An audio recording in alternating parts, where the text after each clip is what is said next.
স্বীকারোক্তি মিথ্যা গল্প নয়, সত্য ঘটনার ডালি। নমস্কার, আমি দেবী। হাঁটি হাঁটি পা করে আজ আমরা 11 নম্বর এপিসোডে চলে এসেছি। তবে এখনো বহু বন্ধু আছেন যারা হয়তো ঘটনাগুলো শুনছেন কিন্তু সাবস্ক্রাইব করছেন না। তারা কিন্তু প্লিজ সাবস্ক্রাইব করে আমাদের এগিয়ে যেতে সাহায্য করুন। যাই হোক, আশা করি সবাই খুব ভালো আছেন। মানুষের জীবনের প্রতিটা পদক্ষেপই কিন্তু ভীষণ গুরুত্বপূর্ণ। আমাদের জন্ম থেকে মৃত্যু অবধি সব পদক্ষেপই কখনো মনের কথায় বা কখনো মস্তিষ্কের সহায়তায় নিতে হয়।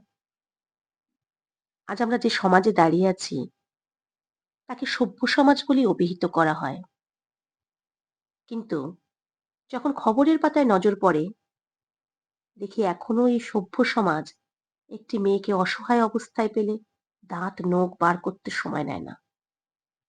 তাহলে কি আমরা মেয়েরা সেই আদিমকালের মতোই শুধুমাত্র ভোগ্যবস্তু? তাহলে আমাদের সমাজ কিভাবে সভ্য সমাজ হলো? সভ্যতা তো শুধুমাত্র মানুষের ডিগ্রি দিয়ে আসে না, শিক্ষার সাথে সাথে মানসিকতার উন্নতি সাধনও এই সমাজের ভীষণ দরকার। হয়তো অনেক ভারী ভারী জ্ঞানের কথা হয়ে গেল, কিন্তু আজকের ঘটনাটাও এরকম একটি বিষয় নিয়ে। আজকের ঘটনাটি আমায় জানিয়েছেন অস্মিতা, উড়িষ্যা থেকে। ও যেভাবে বলেছে সেভাবেই তুলে ধরলাম। দেবীদি, স্বীকারোক্তির একটি ঘটনা শুনে আমারও মনে হয়েছে তোমাকে আমার সাথে ঘটে যাওয়া ঘটনাটি জানাই। আমি ওড়িশার সম্বলপুরে বর্তমানে কর্মসূত্রে রয়েছি। সঙ্গত কারণেই এই ঘটনায় কিছু নাম ও ঠিকানা আমি পরিবর্তিত রেখেছি। আমি আসলে দক্ষিণ চব্বিশ পরগনার একটি অঞ্চলের বাসিন্দা। যখন আমার ক্লাস 10 আমার বাবা মারা যান। প্রাইভেট ফার্মে চাকরির দরুন বাবা কিছুই সঞ্চয় করে যেতে পারেননি। তাই মা আমাকে ও ভাইকে নিয়ে আতান্তরে পড়ে। থাকার মধ্যে বাবার করে যাওয়া একতলা একটা বাড়ি আমাদের সম্বল ছিল, সেটিকে মা বিক্রি করে দেয়। আর আমাকে সম্বন্ধ দেখে আমার থেকে প্রায় 16 বছরের উপর বড় একজন মানুষের সাথে বিয়ে দিয়ে দেয়। তখনকার পরিস্থিতিতে আমি মানাও করতে পারিনি। শ্বশুর বাড়িতে ছিল শুধুমাত্র আমার স্বামী ও তার মা। বিয়ের প্রথম রাতেই বুঝতে পারি আমার স্বামী আসলে একজন পারভার্ট। আঁচড়ে কামড়ে সে তার শরীরের সুখ খুঁজে নিতে চেয়েছিল আমার কাছে।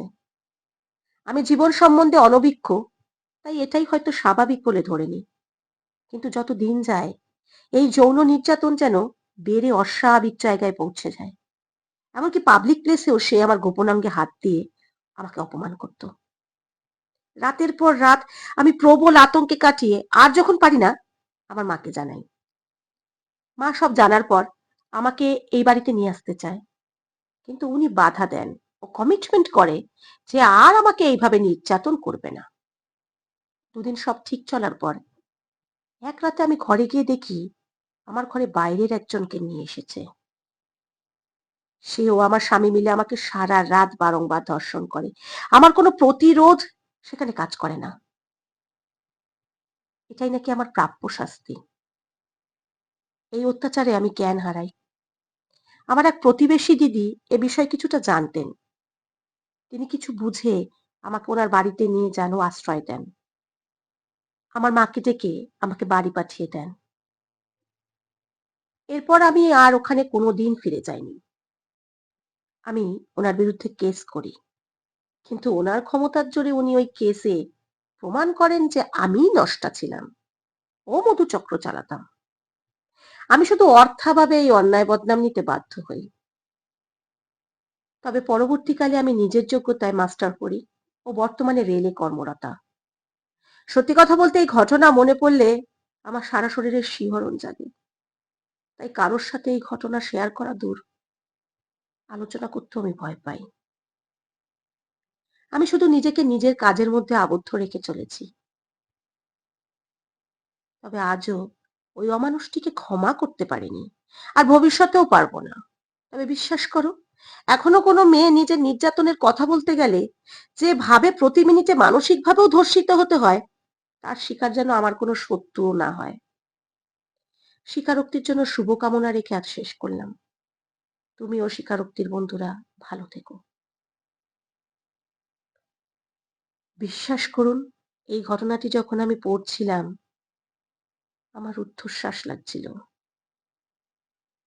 মনে হচ্ছিল আমি আবার আদিম কোনো যুগে চলে গিয়েছি, যেখানে মেয়েদের হাতে শিকল দিয়ে বাঁধা, যেখানে মেয়েরা পুরুষের যৌন দাসী। জানি না বর্তমান যুগেও কিভাবে একটা মেয়েকে এইভাবে নির্যাতিত হতে হয়, আর তারপরেও মিথ্যা বদনাম নিতে হয়। তবে কি সমাজ শুধুমাত্র মিথ্যা আর ক্ষমতা সম্পন্ন মানুষদেরই করায়ত্ত? আমার স্বীকারোক্তির বন্ধুদের কাছে এই প্রশ্নটা আমি রাখলাম। আপনারা আমায় অবশ্যই কমেন্ট করে জানান। আর আপনাদের সাথেও যদি এমন কোনো ঘটনা ঘটে থাকে, যা হয়তো জানাতে পারেননি কাউকে, তবে আমায় মেইল করে জানান স্বীকারোক্তি@gmail.com এ। এখন আমরা ফেসবুকেও উপলব্ধ। ফেসবুক মেসেঞ্জারেও আপনারা মেসেজ করতে পারেন।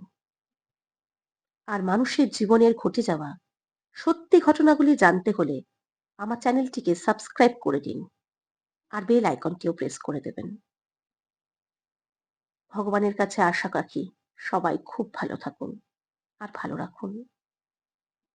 মানুষকে মানুষ জ্ঞানে বিচার করুন, নারী বা পুরুষ নয়। আমি আবার ফিরব প্রতি সোম ও শুক্রবার ঠিক রাত ৯টায়। ততক্ষণের জন্য আলবিদা।